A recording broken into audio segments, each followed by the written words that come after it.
How to multi-snap on Snapchat. Hey everyone, welcome back to our channel. In this video we're going to learn how we can multi-snap on Snapchat, so make sure to watch the video till the end. Now Snapchat has rolled out a feature known as multi-snap, and for this, first of all, make sure your Snapchat app is updated. Go to your Play Store or your App Store, update it if you see an update button there. Then you can open up Snapchat. Now right when you're on the snap page, on the right hand side you can see different toggles where you can tap on the plus button that you can find here.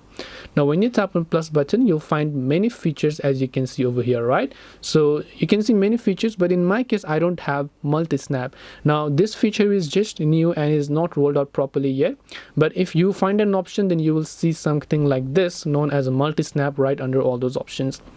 It could be available on iPhones for now. For Android users, it might take some while, but you'll find this kind of option that is a multi-snap, and when you tap on it, you'll be able to simply hold the camera icon to take multiple snaps at the same time. But we just have to wait patiently and see when Snapchat rolls this out to every user across every part of the world. Hope this video helped you. If you have any questions, feel free to leave them down below. Thank you for watching till the end, and see you soon in the next video.